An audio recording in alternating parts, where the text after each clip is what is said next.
मेहमान हमारे बीच मौजूद है। मैं चाहूंगी हमारे अगले सेशन, जो हमारे दूसरा महत्वपूर्ण सेशन हो रहा है, उसके लिए आप एक बार जोरदार तालियां बजा दें और उसके बाद हम अपने कार्यक्रम को यहाँ पर शुरू करते हैं, क्योंकि बेहद खास मेहमान हमारे बीच मौजूद है।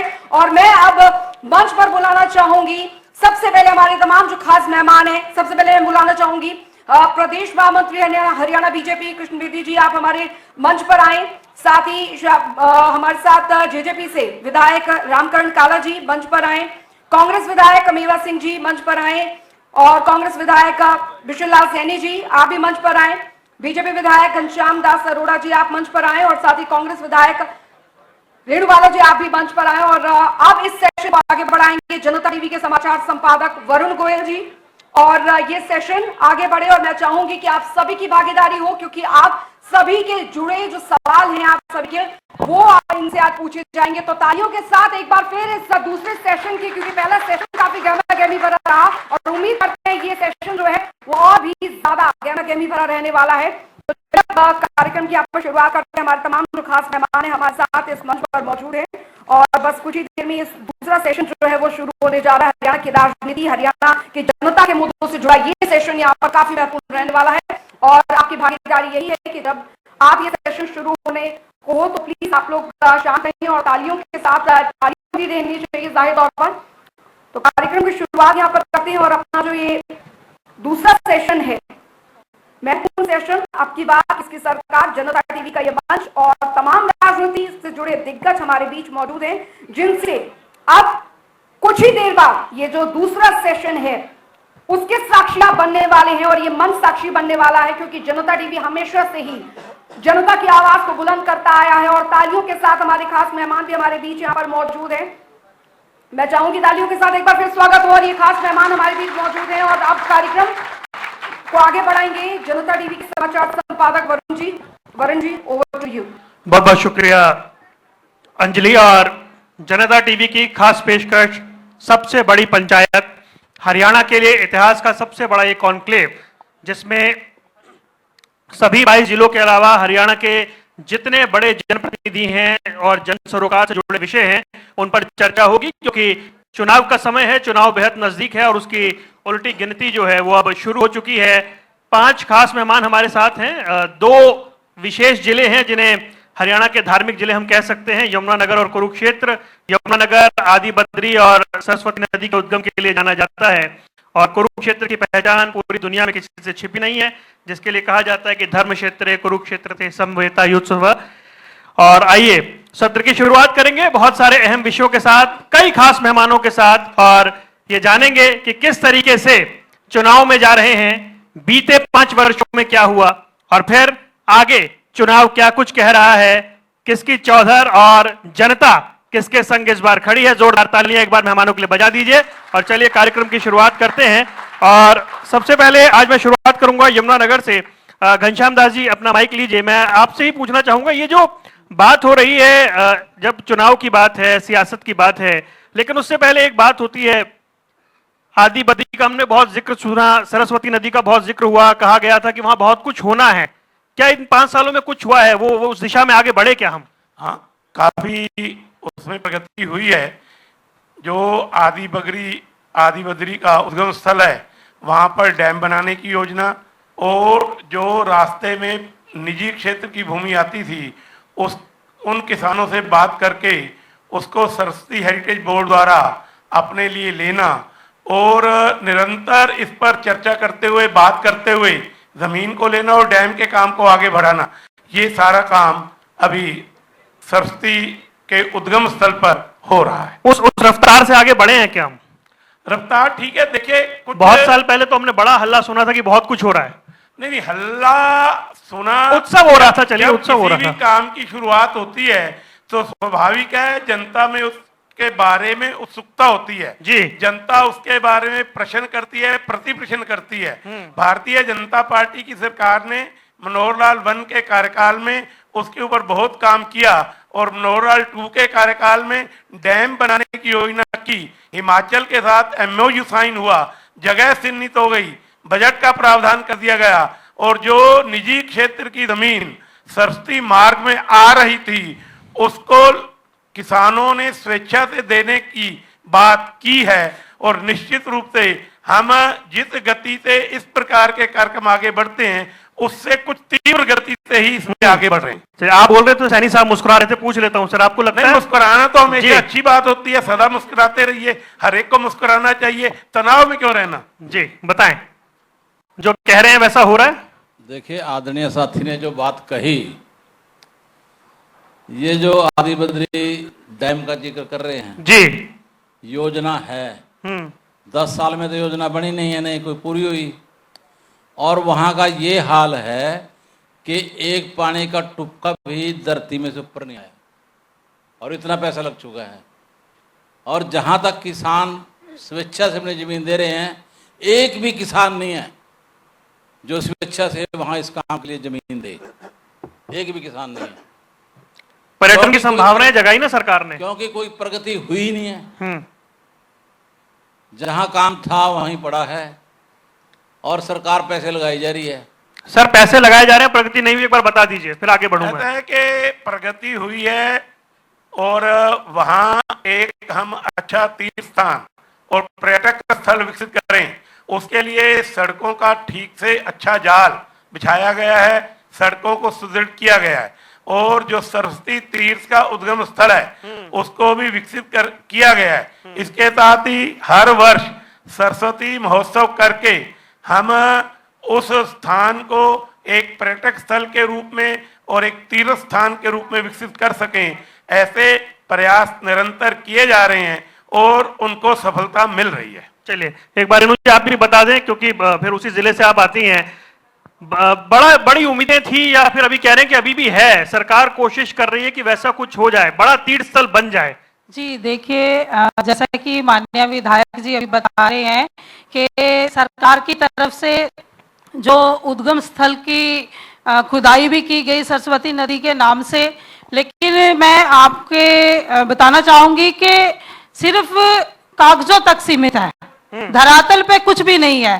क्योंकि जैसा अभी विधायक जी ने कहा, सैनी साहब ने, कि जहां सरस्वती नदी की खुदाई हुई वहां पे पानी की एक तक बूंद भी नहीं है और जो सरस्वती नदी की खुदाई हुई है उसमें आज तक भी वो पूरी नहीं की गई, डैम तैयार नहीं किए गए और उस सरस्वती नदी के माध्यम से ही मैं कहूंगी करोड़ों रुपए का उसमें लागत लगा दी है, लेकिन आज तक भी वो पूरी तरह से पर्याप्त तरह से खुदाई नहीं हुई है और उसका काम अभी पेंडिंग पड़ा है और धरातल पे कुछ भी नहीं है, सिर्फ कागजों तक भाजपा सरकार जो है वो या तो कागज में या पैसे लग रहे हैं, दोनों में से बताइए क्या हो रहा है? देखिए, पैसे तो मैं तो यही कहूंगी कि पैसे तो लग रहे हैं, हाँ। लेकिन वो दिखाई कहाँ दे रहे हैं? अच्छा, जैसे परिणाम आने चाहिए थे वैसे नहीं आ रहे? वैसे नहीं आ रहे हैं, बल्कि मैं ये कहना चाहूंगी कि करोड़ों रुपए का घपला, जो मैं सीधे सीधे कहूंगी, वो सरकार आरोप लगा रही है। चलिए फिर इसके लिए तो मैं बेदी साहब के पास चलता हूँ, महामंत्री बने हैं नए नए। बेदी साहब माइक ले लीजिए अपना। मुझे ये बताएं कि अब जब इस तरह की बातें हो रही हैं, जब सरकार कहती है कि उसे तीर्थ क्षेत्र विकसित करने हैं, कुरुक्षेत्र को लेकर भी बहुत बातें होती है, अंतर्राष्ट्रीय गीता महोत्सव होता है, लेकिन क्या वाकई वहां तक पहुंच पा रहे हैं? रेणु जी कह रही हैं घपला हो रहा है। मैं जनता टीवी के इस सभी दर्शकों का और आपकी पूरी टीम का बहुत बहुत आभार प्रकट करता हूं कि इस प्रकार की खुली डिबेट लाइव पूरा समाज भी देखे, पूरा मतदाता भी देखे, हरियाणा प्रदेश नहीं केवल देश के लोग भी देखें जी। मैं इसके लिए आपका आभार प्रकट करता हूं। देखिए, डेमोक्रेसी के अंदर जितनी जिम्मेवारी सरकार की होती है उससे बड़ी जिम्मेवारी विपक्ष की होती है। अटल बिहारी वाजपेयी जी जब विपक्ष के नेता थे तो एक बार किसी आंदोलन के लिए वो गए तो पत्रकारों ने उनसे उसके लिए बात की कि आप ये आंदोलन कर रहे हैं, इसके बाद आप क्या करेंगे? उन्होंने कहा हम जनता के बीच में जाएंगे, लोगों को जगाएंगे, फिर उसके बाद नहीं सरकार मानती है, नहीं जागती है, तो फिर हम धरना करेंगे, प्रदर्शन करेंगे, यदि फिर भी सरकार नहीं जागती फिर हम जनसभाएं करेंगे, रैलियां करेंगे, यदि फिर भी सरकार नहीं जागती तो क्या फिर जेल भरो आंदोलन करेंगे, यदि फिर भी सरकार नहीं जागती तो फिर क्या करेंगे? उन्होंने क्या डेमोक्रेसी में इतना ही करना होता है, लोगों को बताना होता है। ये मेरे विपक्ष के साथी बैठे हैं, आदि बद्री में एक पैसा नहीं लगा, आदि बद्री केवल कागजों में है। इन्होंने कोई धरना प्रदर्शन किया? कोई एक बयान दोनों बहनों और भाई का कोई आया? कृष्ण लाल जी का कोई इनके नेता का बयान आया आदि बद्री के ऊपर, करना कराना कुछ नहीं, जानकारी कुछ नहीं, आके चैनलों पे बैठ जाना, जनता के बीच में जाके दुमछल्ले फेंकने, झूठ बोलना, ये इन लोगों की आदत बन चुकी है। भारतीय जनता पार्टी की 2014 से सरकार बनी है, तब से लेकर आज तक एक एक चीज के ऊपर बड़ी मान्युटली से हमारी सरकार ने काम भी शुरू किया, उसकी निगरानी भी की है। मैं रेणु बहन जी से कहना चाहता हूं, यदि वहां पर गपड़ा है तो क्यों नहीं आप अखबार में जाती, क्यों नहीं आप मीडिया में जाती? यहां माइक पकड़ के गपड़ा बोल देना, घोटाला बोल देना। आप इस विधानसभा के 90 आदमियों में से एक है, 3.25 करोड़ की आबादी हरियाणा प्रदेश की, आप जनप्रतिनिधि हो और पूरे हरियाणा की आवाज हो, आपको ताकत दी है जनता ने। आपको कितने आपने जाम लगाए, कितने प्रदर्शन किए, कितने डीसी साहब को आपने ज्ञापन दिए, कितनी बार विधानसभा में यह बात उठाई? नहीं कुछ भी करना, सिर्फ केवल और केवल चुनाव के दौरान में ऐसी वैसी बातें फेंक के टल्ले लग जाना, जीत जाना और उस प्रकार की बातें करना। विपक्ष की जिम्मेवारी बहुत ज्यादा बनती है। इस हरियाणा प्रदेश के जनता के प्रति जितनी सरकार जिम्मेवार है, उतना विपक्ष भी जिम्मेवार है। रही बात आदि बद्री के डेवलपमेंट की बात, मैं घनश्याम राणा जी ने बड़े डिटेल से बताई है जी, पूरे विस्तार पूर्वक बताई है। एक एक बिंदु को, बजट की बात की उन्होंने नोटिफिकेशन की बात की है, जमीन अधिग्रहण की बात की है और बांध बन रहा है उसकी बताई है। अब कोई बात तो तथ्य के आधार पे तो करे ना जी। रही बात कुरुक्षेत्र की, आपने बात शुरू की। कुरुक्षेत्र को मेरी पैदाइश कुरुक्षेत्र की है, मेरा मेंटल सिटी कुरुक्षेत्र है, मुझे जानकारी है। मैं 1989 से राजनीति में सक्रिय तौर पर हूं। कुरुक्षेत्र में कच्चा टैंक हुआ करता था। स्नेह सरोवर की भी बड़ी अच्छी हालत नहीं थी, परंतु विश्व पर्यटन स्थल 2014 में मनोहर जी की जब सरकार बनी तो उन्होंने पहली बार ही घोषणा की कि हम गीता जयंती महोत्सव को अंतरराष्ट्रीय गीता जयंती महोत्सव मनाएंगे। और उसके कारण आज किस प्रकार कुरुक्षेत्र के अंदर, ज्योतिसर में जाइए आप, कुरुक्षेत्र में जाइए, किस प्रकार से कुरुक्षेत्र की एक आइडेंटिफिकेशन बनी है। पूरे दुनिया के अंदर आज कुरुक्षेत्र का नाम हुआ है और हर बार हम 50 से ज्यादा देशों को वहां पर आमंत्रित करते हैं। किसी न किसी स्टेट को हम भागीदार बनाकर उसकी हिस्सेदारी कुरुक्षेत्र जयंती महोत्सव। आप इतना कुछ कर रहे हैं तो कुरुक्षेत्र एक बाईपास मांग रहा है, दिलवा दीजिए ना। देखिए मैं आपकी बाईपास मांग रहा है, दिलवा दीजिए। बिल्कुल आपकी बात से सहमत हूं, बिल्कुल आपकी बात से सहमत हूं। घोषणा भी हो चुकी, बजट भी हो चुका, उसकी कार्रवाई भी शुरू होगी।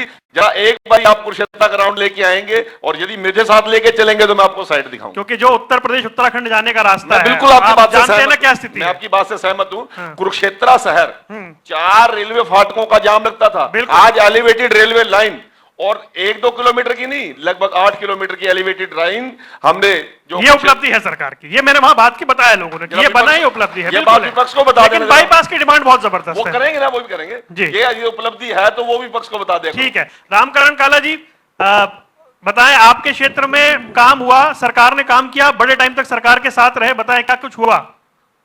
मैं सबसे पहले तो जनता टीवी पूरी टीम का बहुत बहुत धन्यवाद करूंगा, जो आए सत्यन का भी धन्यवाद करूंगा। आपसे मैं मंत्री जी से कहना चाहूँगा, एक बात पूछना चाहूँगा। जो किसान के हक की बात थी, आप करे भी दादू प्रणाली से बंद कराई गई, दादू प्रणाली जो आज पूरा भी सारा पूरी आगे आने बच्चा का जो दादू प्रणाली भी बंद करी, किस बात पर बंद करेगी? मैं एक सवाल पूछता हूँ, ये इसका सवाल का जवाब दो। रामकरण जी, दादू प्रणाली जो बंद करी, ये अभी 12 मार्च के बाद बंद किया, उससे पहले कर दी थी? पहले मंत्री जी के टाइम में बंद कराई। तब तो साथ थे ना आप? मैं साथ नहीं था सरकार में, सरकार ने बंद करी थी। ये बंद, ये इसका जवाब ये है, इसका बंद कराने तो का आप जवाब। सरकार का हिस्सा थे ना तब? मैं उस टाइम नहीं इंसान था, मैं वैसे। अच्छा, आप ठीक है, आप वहां चले गए। मैं तो भाई, अभी जब ये 4.5 साल गठबंधन की सरकार चली है, तब तो ये विषय उठ सकता था। बिना वाट आई, सेशन में वाट आई, ये बंद क्यों करेगी? दादू प्रणाली जो बंद करेगी, ये क्यों बंद करेगी? इसको जल्दी कराओ, इसको जो किसाना का मौजा, जो जमीन का मौजा दो, और इसको जल्दी करो। तो ये बंद, ये बात लेकर गए सीएम साहब के पास? मैं सीएम साहब के पास भी गया, मैं सेशन में बोल रहा, कार्ड है मेरे पास सेशन में जी। बीओ सेशन में नदी दादू प्रणाली जल्दी होनी चाहिए, ताकि आने वाले टाइम में जो हमारा जिम्मेदार किसान मजदूर जो है। चलिए मैं इसका जवाब लेता हूं। इसके अलावा आपके क्षेत्र में सरकार ने काम कराया 4.5 साल में? देखो, मैंने जो काम थे अपनी जो सड़कों के हमने अपने काम कराया, मैंने उसको कराया, काम कोई दिक्कत नहीं। सरकार ने करे काम? आप कहते हैं कि जो रास्ते थे जिम्मेदार किसान के वो काम न कराए, ठीक है। कि जो काम जो असली आने वाले टाइम का जो काम है, वो मुद्दा जो है, वो जो नदी दादू प्रणाली भी बंद करेगी, चलिए वो बंद नहीं करानी चाहिए। बेदी साहब एक बात है दादूपुर नलवी पे, फिर मैं आगे लेके जाता हूँ चर्चा को। देखिए, आपने सवाल कुछ और किया, भाई साहब जवाब कुछ और दे रहे हैं। पता नहीं तो समझने में कमी रहेगी, तो आपका सवाल समझ नहीं सके। नहीं, मैंने तो सवाल बड़ा सीधा सा पूछा, सीधा किया था जी, परंतु समझने में दिक्कत रहेगी। ये कहते हैं कि दादूपुर नलवी नहर बंद की गई, ये प्रोजेक्ट श्रीमान ओम प्रकाश चौटाला की जब गवर्नमेंट थी 2000 में, शायद बिशन लाल सैनी जी भी उस समय एमएलए रहे होंगे, थे आप उसमें बीएसपी की तरफ से उसमें आपको, तो ये उस समय का प्रोजेक्ट था। और ये दादूपुर से लेकर और नलवी से और अपना मार्कंडे नदी तक और जो एसवाईएल का अंडर कंस्ट्रक्शन नहर है वहां तक का प्रोजेक्ट था। अब उसके बाद चौटाला जी के टाइम में जमीन एक्वायर हुई। जमीन एक्वायर होने के बाद उस पर थोड़ा बहुत काम शुरू हुआ, परंतु जमीन एक्वायर होने का, एक्विजिशन का जो सिस्टम था, यदि आप उसका नक्शा मंगाकर देखें और विधायक जी के पास टाइम हो थोड़ा बहुत ये भी नक्शा देखें, तो वैसा नक्शा आज तक दुनिया में कहीं हो नहीं सकता। मैं किसान हूं, कोई नदी बन रही है, नहर बन रही है, उसकी कोई ना कोई डायरेक्शन होती है, परंतु हर 1 एकड़ के बाद उस नदी को वो ऐसे घुमाया जा रहा था। आपने संपर्क कर लिया अधिकारियों से, इधर कर दी, ये संपर्क नहीं कर सके, इधर कर दी, कोई उसका सिस्टम नहीं बना। और जिस प्रकार वो 105 एकड़ जमीन जहां से दादूपुर में पानी आना था, दादूपुर से पानी छोड़ना था उस नदी के अंदर, वो जमीनों देने से के लिए किसानों ने जवाब दे दिया, हम किसी कीमत पर देंगे। लगभग 15 साल उन लोगों ने आंदोलन किया और सरकार वो जमीन एक्वायर नहीं कर सकी। और उस आंदोलन के अंदर बिशन लाल सैनी जी भी कई बार जाके बैठते थे किसानों के हित में, हम जमीन नहीं लेने देंगे। करोड़ों करोड़ रुपया सरकार का लग गया। नहीं, विपक्ष में आप बोलते थे इस बात को। सैनी साहब, भुट्टा जी के टाइम में आपकी सरकार आएगी, आप नहर शुरू कराएंगे? नहीं, माइक लगाओ ना, माइक लगा के बोलो ना। भुट्टा जी के टाइम में आप लोग बैठ के जो आदमी झूठ बोलेगा नहीं, काटेगा। समर्थन नहीं था क्या आप लोगों का? कौवा नहीं काटेगा, ये बताइए। बात झूठ की कटवाइए। बात ये है कि विपक्ष का समर्थन था कि नहीं था? किसानों के हित में आप थे कि नहीं थे उस समय? ये बात कहते थे कि नहीं? नहर परंतु जब तो नहर बनवा देंगे क्या, ये शुरू करवा देंगे? परंतु मैं आपको पूरी बात करता हूं, जब हमारी सरकार आई तो वो किसान सुप्रीम कोर्ट में गए। किस बात को लेकर गए? किस बात को लेकर गए मैं आपको बताना चाहता हूं। कहते हैं कि हमें मुआवजा मैं कहना चाहूंगा बात जो किस बात से, सुनो, मैं पूरी करता हूं बात, मेरी बात पूरी नहीं हुई। वो किसान सुप्रीम कोर्ट में गए, किसान ने सुप्रीम कोर्ट के अंदर जाके जो सुप्रीम कोर्ट ने डिसीजन दिया वो इस प्रकार का दिया कि 1 एकड़ का मुआवजा नहीं देगी सरकार को, वो गजों में मुआवजा देगी सरकार। और जो पर एकड़ का जो रेट बन रहा था वो करोड़ों में बन रहा था, और करोड़ों में नहीं बन रहा था। वो कुछ ऐड कर रहे हैं, 1 मिनट, हाँ, वो कुछ ऐड कर रहे हैं, फिर आता हूँ। हाँ जी बोलिए। मेरा विषय नहीं पूरा हुआ, 1 मिनट पूरा होने दो मेरे बात। ये विषय मेरा क्लियर मैं आपको बताना चाहता हूँ। कंप्लीट करिए। ये सरकार में ये लोग पहले भी रहे हैं, हम भी रहे हैं और लोग भी आएंगे, परंतु वो जो मुआवजे का रेट था वो इतना ज्यादा था, यदि सरकार उसको एक्सेप्ट करती तो पूरी दुनिया के अंदर सरकार 1 इंच भी जमीन एक्वायर नहीं कर सकती। चलिए ठीक, ये बयानबाजी देने का कोई फायदा नहीं है। मैं पूछ लेता हूँ, एक सुप्रीम कोर्ट में एक आधार बन जाता कि इस रेट से कम पूरे देश में। ये कह रहे हैं हम तो, ये तो कह रहे हैं हम तो शुरू कर देंगे ना, नोमन तेल ना जाना, क्या शुरू कर देंगे? ठीक है, हाँ जी बोलिए रामकरण जी। मंत्री जी कह रहे थे, पूर्व मंत्री जी, टेढ़ी मेढ़ी कर दी। कौन सी नाली नदी सीधा आज कर, आज सीधा आप वहीं तरफ देखा आप नदी नाला कौन सीधा है? मंगाओ नक्शा मंगाओ आप उसका। नदी नाला कौन जिस प्रकार हेरा फेरी करी लोगों ने, जहां किसानों को लूटने का काम किया, उनकी जमीन छोड़ने के नाम पे उन लोगों ने लूटने का काम किया, वहां पे किसानों को गुमराह किया। सारे किसान आपके पास है, सारे किसान आपके पास है। विधानसभा के अंदर वो आए, सरकार का समर्थन करके गए। अरे नहीं, कोई ईंट लगाई क्या? कोई डली फोड़ी क्या? एक ईंट लगाई क्या? कहीं एक ईंट लगाई क्या? किसान वहां समर्थन कर रहे हैं, मुख्यमंत्री जी का धन्यवाद करते हैं। आप लोगों लूटने अब रुक जाइए बस, अब ये विषय खत्म हुआ। काला साहब रुक जाइए, अब रुक जाइए। अब ठीक है, ये विषय हो गया। घनश्याम जी, एक सवाल मेरे पास यमुनानगर से है। रामकरण जी रुकिए ना, फिर आता हूँ। एक सवाल आया है कि यमुनानगर में अवैध खनन और ओवरलोडिंग अभी भी बहुत बड़ी समस्या है, आप लोग समाधान नहीं कर पाए। ना अवैध खनन है, ना ही अवैध ओवरलोडिंग है, क्योंकि जब खनन ही नहीं हो रहा, खनन ही बंद कर दिया गया सरकार के द्वारा ताकि अवैध काम ना चल सके, तो ओवरलोडिंग कैसे हो सकती है? मेरा आपसे ये प्रश्न। ठीक है, हाँ जी रेणु जी, अवैध खनन ओवरलोडिंग खत्म हो चुकी है? देखिए, मैं आपके चैनल के माध्यम से बताना चाहूंगी कि ये अवैध खनन और ओवरलोडिंग का मुद्दा मैंने हर विधानसभा सेशन में उठाया जी, क्योंकि मेरे क्षेत्र हल्का सढौरा में ऐसी बहुत सारी घटनाएं हुई हैं जो ओवरलोडिंग की वजह से एक्सीडेंट लगाओ या जवान बच्चे थे जो जिनके ऊपर वो ट्रक चढ़ गए हैं, तो ऐसे मुद्दे मैंने हर बार विधानसभा में उठाया। तो मैं बताना भी चाहूंगी तो घनश्याम जी तो कह रहे हैं बिल्कुल बंद हो चुकी है। बिल्कुल कहाँ बंद हो गई? बिल्कुल भाई दो विधायक बैठे हैं, वो कह रही है बंद हो गई, आप कह रहे हैं चल रही है। नहीं नहीं बिल्कुल बिल्कुल आप बता दो। ओवरलोडिंग की समस्या हो रही है। नहीं बंद हुई। नहीं बंद हुई। लो जी, जमुनानगर जिले के दो विधायक कह रहे हैं बंद नहीं हुई, वो एक कह रहे हैं हो गई। ऐसा है कि बिल्कुल भी कोई नहीं, भी अवैध क्योंकि खनन नहीं आए दिन है ऐसे और ट्रक सरकार ने ओवरलोडिंग के इसको चल रहे रोकने हैं के जिससे लिए हर समय बहुत हादसे मुस्तैदी हो से रहे हैं। काम किया है। जो लोग अवैध खनन कर रहे थे उनके खिलाफ ईडी तक ने वहां आके सारी जांच की है, ड्रोन के माध्यम से जांच ईडी का जिक्र मत करिए आप।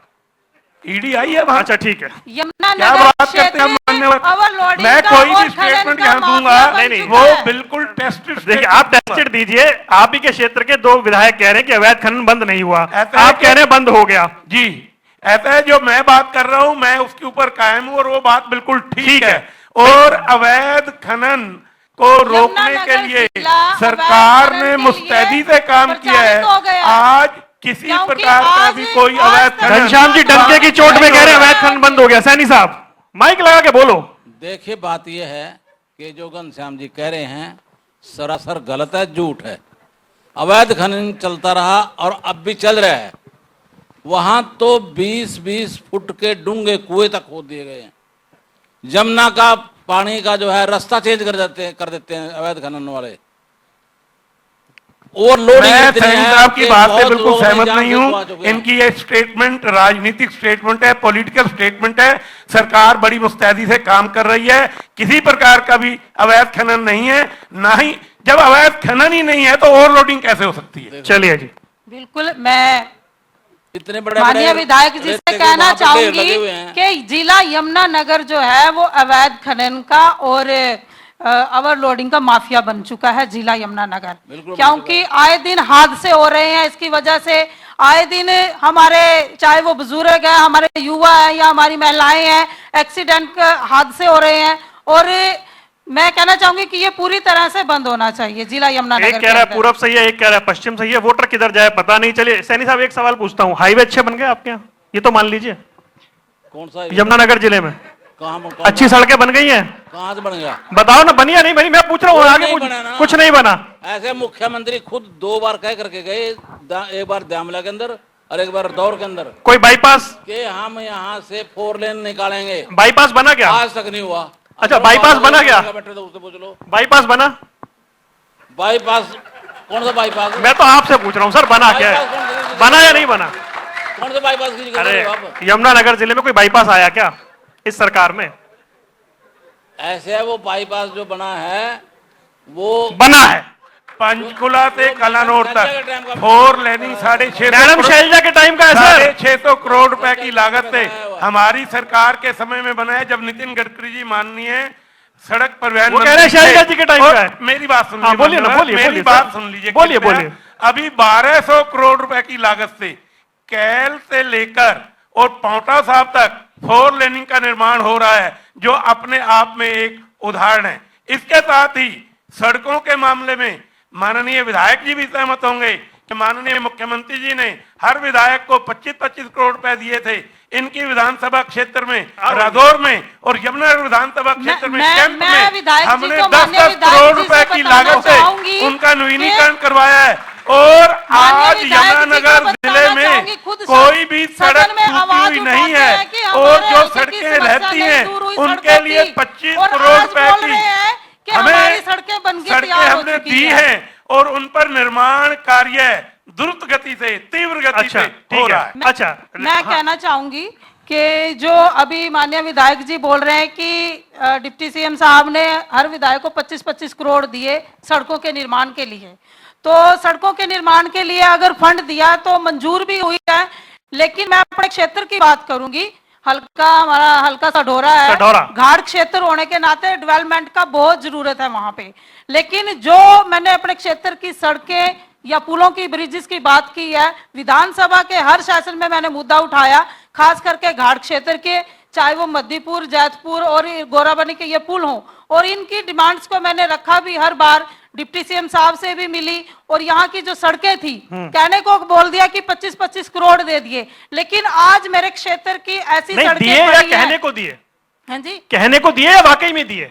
लेकिन वो देने ना देने एक बराबर। अच्छा, एक बराबर। धन्यवाद। 25 करोड़ रुपए 2 साल में मिले। पहले 25 करोड़ रुपए यमुनानगर जिले में खत्म हो चुके हैं, दूसरे 25 करोड़ के काम आए हैं, उनके टेंडर लग चुके हैं, और इसके अलावा भी जो सड़कें ठीक स्थिति में नहीं है, रामकरण उनके लिए विशेष, मैं आपको बताता हूँ, उनके लिए विशेष उन्होंने योजना बनाई है। और अपने एक सड़क जो खजूरी रोड के नाम से है, जो मेरे क्षेत्र से शुरू होके माननीय बिशनलाल सैनी जी के क्षेत्र में जाती है, उसके ऊपर भी ज्यादातर सड़कें आपके क्षेत्र से शुरू होती हैं। रामकरण जी, कोई नया मेडिकल कॉलेज, कोई गवर्नमेंट कॉलेज? कहना चाहूंगी रेणु जी, आता हूं ना फिर। हाँ, नहीं, एक बार कहना चाहूंगी कि सबका साथ सबका विकास का नारा दिया सरकार ने, लेकिन मैं अपने क्षेत्र की अगर बात करूं, अगर फंड दिया तो उसको टेंडर भी हो चुके, उसको लगवाओ तभी कामयाब होंगे। वो पैसे दिए हुए भी पैसे दिए, भाई ये काम आज टेंडर तक तो हो गया। मेरे क्षेत्र की वो सड़कें मंजूर हो गई, पैसा दिया तो करवाइए भाई। एक प्रक्रिया के तहत ये तो लोक टेंडर होने दिखावे के की बात बाद हो चुकी है। काम अपने आप टेंडर हो गया तो काम होना ही है। कोई उसका नहीं होता। बिल्कुल उठा नहीं हुआ। टेंडर हो गया भाई, टेंडर हो गया, अधिकारियों से उसके बात बाद कर तो चुके एजेंसी हैं ने काम 10-10 करना है। बार, लेकिन आज तक भी उनके ऊपर सड़कों टेंडर के हो ऊपर जाता काम है नहीं लगा। लेकिन काम शुरू नहीं होता। टेंडर हो जाता है, काम शुरू नहीं होता। अभी तक भी ऐसा काम शुरू मान्यवर, नहीं हुआ। हम सब जानते हैं कि काम करने की प्रक्रिया क्या है। ठीक है। सबसे पहले एस्टिमेट बनता है, एस्टिमेट बनने के बाद मतलब टेंडर प्रक्रिया प्लॉट होता मारी है है, ना? टेंडर मारी प्लॉट है। होने के बाद वो टेंडर मारी खुलता है। है, उसके बाद वर्क प्रक्रिया मारी है। मारी है। निगोशिएशन होती है, मैं और फिर एक काम बात शुरू कहना होता कह है। रहे हैं प्रक्रिया माड़ी है भाई। कोई सरकार के प्रक्रिया माड़ी है। नियंत्रण ही नहीं है। नहीं नहीं, बात यह है कि टेंडर होने के बाद टेंडर कैसे हो काम जाता है, लेकिन शुरू काम होता है। नहीं होता था। एक मिनट के लिए कहना चाहूंगी मिनट। कि जो हमारे सड़कों का मुद्दा है, ब्रिजेस का मुद्दा है, या खेत खलियान वाला जो हमारा स्कीम आया था सरकार की तरफ से, खेत खलियानों के रास्ते थे जोड़ने के, मैं आप सबके माध्यम से कहना चाहूंगी, यहाँ जनता भी देख रही है, सुन रही है, आप सब लोग बैठे हैं, कि आज तक भी 3 साल होने को है वो ये स्कीम पास हुए, आज तक भी वो रेणु जी, वो गोहर जो खरीदों के रास्ते पूरी थे बात कर लेना। वो मंजूर हो चुके थे, लेकिन आज ये- अधिकारियों की वजह आज से हमारी छोटी बहन या है। वो नहीं लग पाए। आज हमारी छोटी बहन एक विधानसभा की बात करती है, 25 करोड़ रुपए की बात करती है। हमने तो 1000 करोड़ का मालिक बना रखा था, पूरे जिले की मालिक बना रखी थी। जिला परिषद की चेयरमैन, जनरल सीट पे रिजर्व की बेटी बनाई हमने। अब काम करने के बजाय आदमी छलांग मार के कहीं और कूद जाए तो हमारा क्या कसूर है? आप तो मालिक बना रखे था। नहीं, काम हो आपको जाता है। तो और पैसा मेरे, मैं मंत्री था, सुनो रेणु, काम होता सुनो है रेणु, पैसे से। मैं मंत्री था, अपनी बात मैं करो। मंत्री था, या जिला परिषद की चेयरमैन थी। एक सड़क मैंने रेणु बहन से मांग के उसके अंदर क्या नाम थे, कपाल मोचन में रेणु बहन जी से बनवाई, जब उनको मालिक बना रखा, जब उनको अच्छा लगता था। आज ये एक करोड़ रुपए की बात कर रहे हैं। नहीं, देखिए मुझे तो अपना दिखेगा जी, अब मेरा विधानसभा हल्का जब से तो हो रहा है जी। यदि डेवलपमेंट की मैं तो उसका अपने यदि- क्षेत्र का- नहीं मेरी बात क्लियर नहीं हुई। यदि डेवलपमेंट की इतनी चिंता थी तो आप पूरे जिले की मालिक थी, उस समय डेवलपमेंट करनी चाहिए थी। आज मेरी अपने बात बात की ये बात कर रहे हैं। अपने आज क्षेत्र की का चिंता करने वाला असली विधायक होता है भाई। कतनी में हम मैं इस बात फर्क को भी मानता जान हूँ। चुके हैं और ठीक है, समझ भी चुके रामकरण काला जी भाई, मेरे को बताइए, जिले में, क्षेत्र में कोई मेडिकल कॉलेज, कोई गवर्नमेंट कॉलेज आया या नहीं आया? मैंने बनवाया, आया? बिल्कुल आया मेरे अच्छा, आपने बनवाया? बनवाया, मैंने बनाया। फिर तो यमुनानगर में काम हुए, मान ले सैनी साहब। बिल्कुल, यमुनानगर में नया मेडिकल कॉलेज आया तो अच्छी बात है। गुरु तेग बहादुर साहब मेडिकल कॉलेज 1000 करोड़ रुपए की लागत से बन रहा नहीं, है। मेडिकल 1 साल तो बाद बना वहाँ बना कक्षाएं है। शुरू हो जाएंगी। ये बड़ी अच्छी बात इसके लगी। साथ यमुनानगर पार्टी में लाइन से ऊपर उठ कर 200 सब कह रहे हैं, बन है, जहाँ लोगों को सुविधाएं मिल रही हैं। और इसके साथ ही यमुनानगर में आज हर तरफ चहुं दिशा में विकास का काम चल रहा है। सभी पार्कों में हमने जिम झूले लगवाए हैं, सभी सड़कों का देखो, ऐसे हमने आज- नवीनीकरण अब जब आप करवाया है। इतनी बात जो- करते हैं ना, जो सरकार अब इतनी काम बात तो करते हैं ना, करना मेरे को पड़ेगा। एक सवाल पूछने दीजिए। जो इतना सरकार- काम यमुनानगर में हुआ, स्वच्छता सर्वेक्षण में रैंकिंग आपको पता है क्या है यमुनानगर की? 200 के पार चला गया सर। ऐसा है, जहां तक स्वच्छता रैंकिंग का सवाल है, हम उसके लिए निरंतर प्रयत्नशील हैं। सारे सिस्टम को ठीक करने के लिए हमने योजना बनाई है, सरकार का पूरा सहयोग हमें मिल रहा है। और हम जो कैल में सालों साल से पड़ा हुआ कूड़ा था, कांग्रेस के टाइम टाइम का पड़ा हुआ कूड़ा था सारे को प्रोसेस करवा के वहां जीरो किया है। और हम सर ये निरंतर प्रयास का नतीजा है कि 2022 में रैंक थी 170, 2024 में जो रैंक है वो चली गई है 221। निश्चित रूप से ये खेद का विषय है, मैं इसको स्वीकार करता हूं, पर हम ही इसको ठीक करेंगे और ठीक करने की दिशा में हमने हर एक कदम उठाए हैं। एजेंसीज के ऊपर जुर्माना लगाया है, उनको टाइम बाउंड काम करने के लिए हमने बाध्य किया है और आज यमुनानगर स्वच्छता की ओर आगे बढ़ रहा है और निश्चित रूप से अगली बार रैंकिंग में सुधार आएगा। चलिए अगली बार रैंकिंग में सुधार आएगा। अब मेरा एक सवाल है बेदी साहब आपसे, आयुर्वेदिक यूनिवर्सिटी कुरुक्षेत्र में बड़े जोर शोर से ऐलान हुआ, लेकिन वो कह रहे हैं कि यूनिवर्सिटी का जैसा कैंपस होता है, जैसी फैसिलिटी होती है वैसा कुछ नहीं है, अभी सिर्फ वो नाम की यूनिवर्सिटी है। बता दीजिए कब तक क्या हो जाएगा?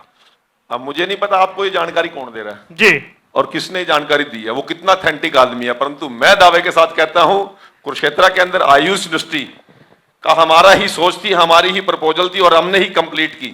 और इतना बड़ा कैंपस, हर प्रकार के डॉक्टर्स वहां पर एडमिशन हो रहे हैं, पीजी लेवल पर बच्चे पढ़ रहे हैं, बहुत बढ़िया सुविधाएं हम वहां पर दे रहे हैं।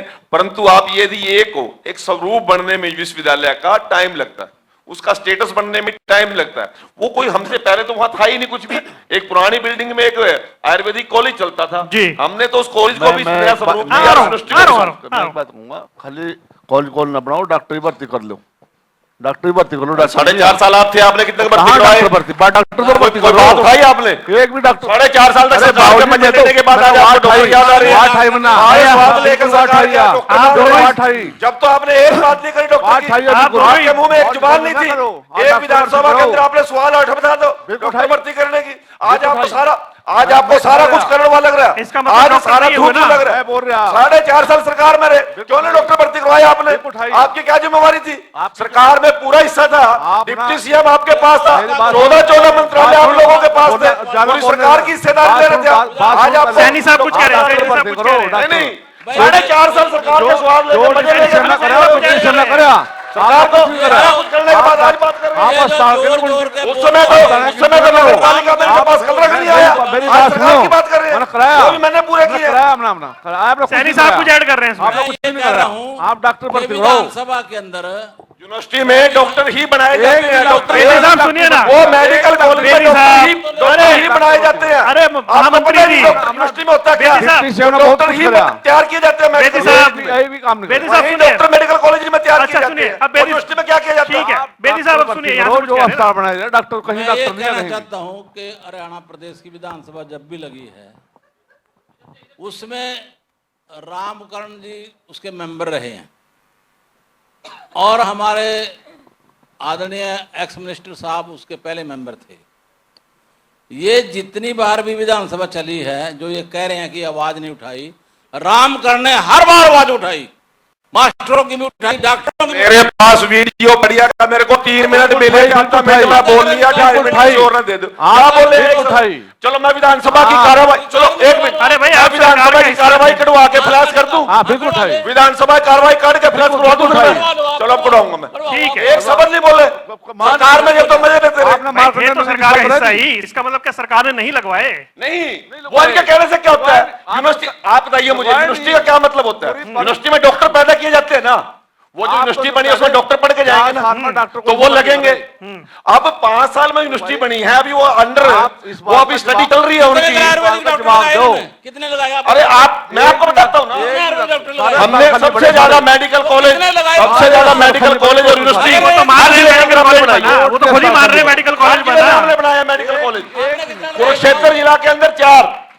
जी हाँ, कुछ ऐड कर रहे हैं।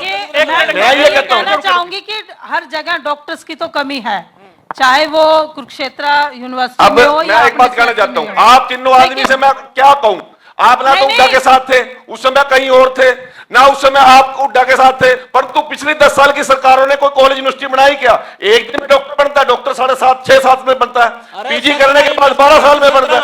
आप लोग कैसी बातें कर रहे हैं? कुछ नहीं है, 17 यूनिवर्सिटी बनी थी। नहीं, कोई यूनिवर्सिटी नहीं बनी है, कहीं एक का शिलान्यास बता दो, कहीं वो नहीं बनी है। मैं रिकॉर्ड लेके आया हूँ, दिखा दूंगा आपको। हाँ तो दिखाता हूँ मैं। कोई मेडिकल कॉलेज की योजना नहीं बनाई आप लोगों ने, ये तो मनोहर लाल जी ने हर साल हर जिले अरे में एक मेडिकल कॉलेज हमने बेदी बनाया। साहब वो तो मान ही रहे हैं कि मेडिकल कॉलेज बन रहा है यमुनानगर में, किसने मना किया? तो मान ही रहे हैं। ऐसा है जी, मान्यवर, जी। जिस गति से हुड्डा साहब के शासनकाल में मेडिकल कॉलेज बनने चाहिए थे ताकि डॉक्टरों की कमी ना हो, वो बिल्कुल नहीं बने। मनोहर लाल जी ने आते ही हर जिले में एक मेडिकल कॉलेज होगा इस प्रकार की घोषणा की, और आज हर जिले में एक एक मेडिकल बनने की ओर, पूरा होने की ओर, उसके ऊपर कंस्ट्रक्शन वर्क चल रहा है, अग्रसर है, और कुछ कॉलेज बन भी चुके हैं। और अस्पतालों में डॉक्टरों की पूर्ति के लिए डॉक्टर मेडिकल कॉलेज से 6 साल की कम से कम पढ़ाई के बाद एमबीबीएस बनता है।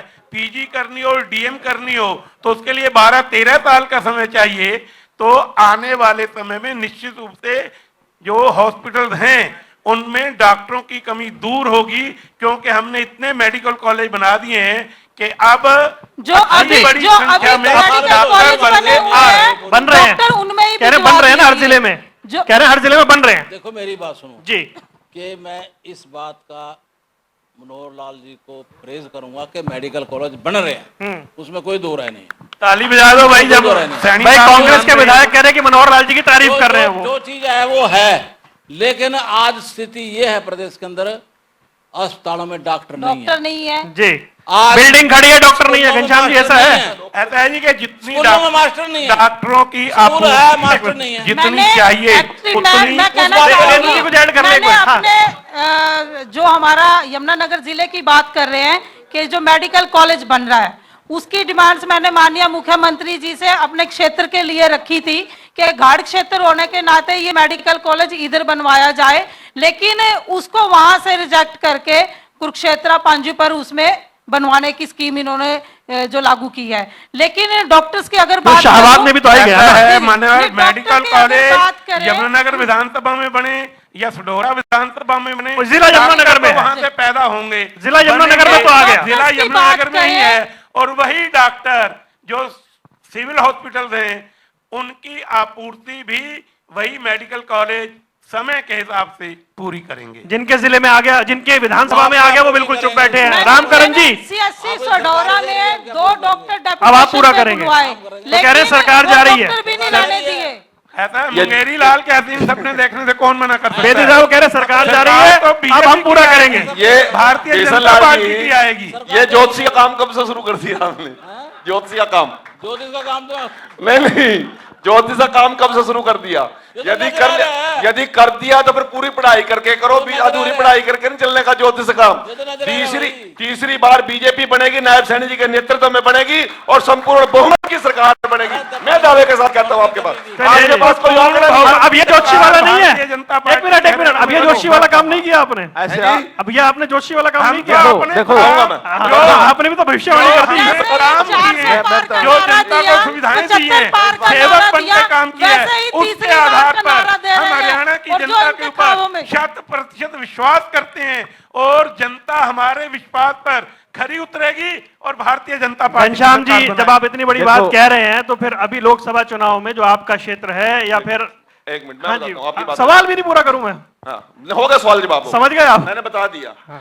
मैं आप लोगों को बड़े विस्तार से बताना चाहता हूं। और की भी सुन ले करो किसी की। 5 लोकसभा के और की भी अंदर सुन लो इस समय आ रहा हूं, एक 5 लोकसभा में इस समय आध में कांग्रेस रह की गए, आध कांग्रेस की में। विजयी हुई या है। तो 10 की जी, बात 5 करते थे, आध में रह गए। ऐसे बात नहीं होने की। 5 लोकसभा में कांग्रेस की सीट आई हैं और 3 सीटें तो ऐसी हैं जो 1.25 लाख के डिफरेंस में है।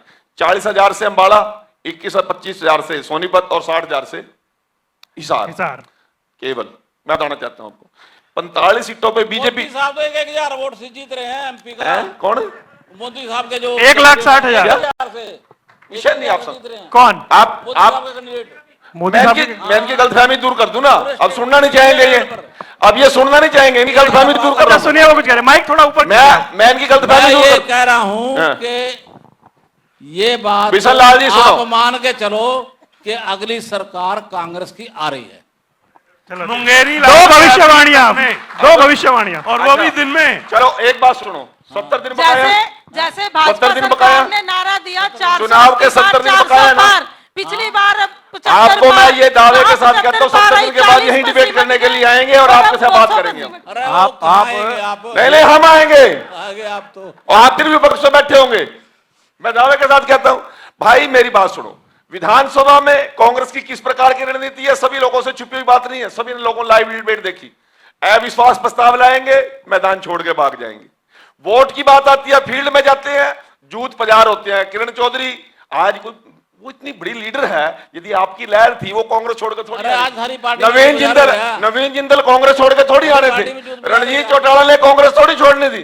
अरे वो बड़े अनुभवी लीडर है। यमुनानगर के अंदर क्या हुआ, जूत बाजार नहीं हुआ तो और क्या हुआ है? क्या मैं यमुनानगर में क्या मैं अरे दो आपका अब सुनो, मैं उसको 3 साल शैलजा जी प्रदेश अध्यक्ष रही और मेरी बहन रेणु बैठी है यहाँ पे।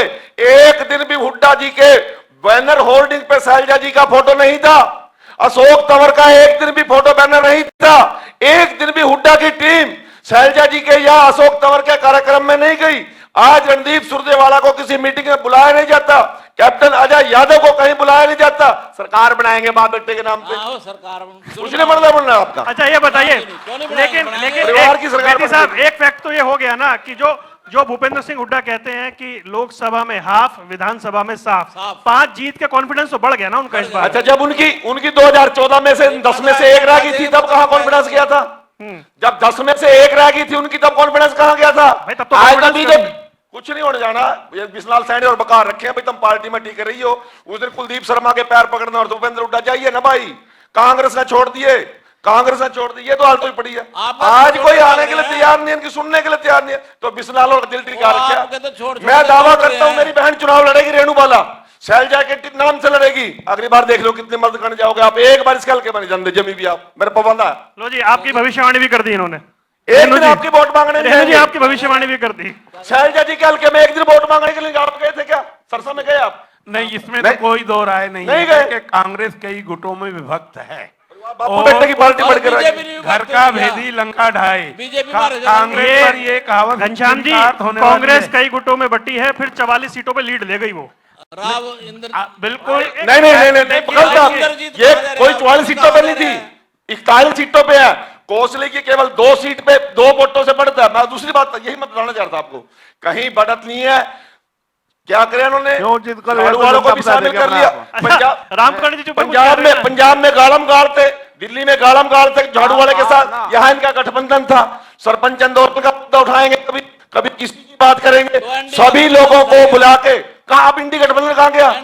अब भगवंत मान ने कह दिया भाई हम आपके साथ ही रहना चाहते हैं, आप इंडी गठबंधन कहां गया? कुछ नेताओं से अपना वो तो कहां इंडी गठबंधन?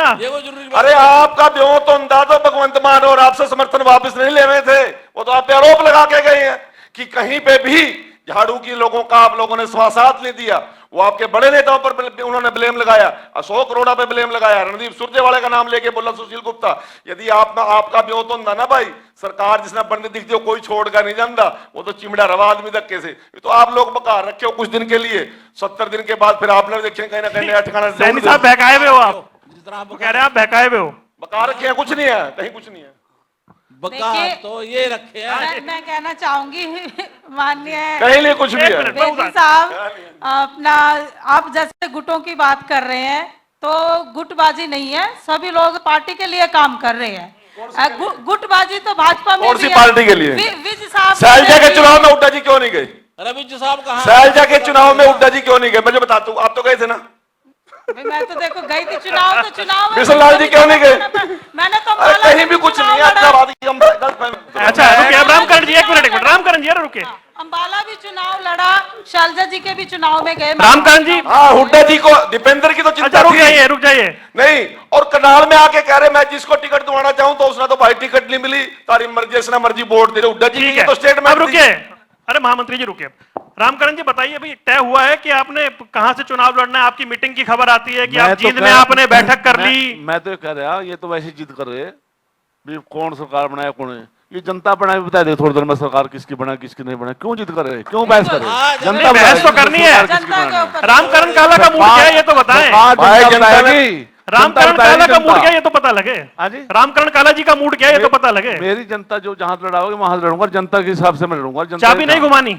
हाँ जी, चाबी चाबी घुमानी है नहीं घुमानी? तो कुछ चाबी से हम सभी के साथ, अब तो साथ चाबी के, पर हैं? बाकी जब आएगी जनता बताएगी चुनाव कौन लड़ाएगा और कौन जीतेगा।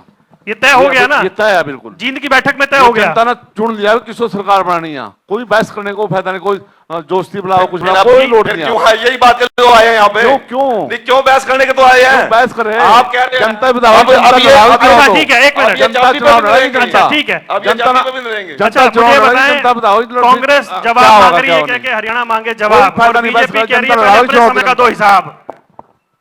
ऐसे माइक यहाँ कर लो ऐसा है जी।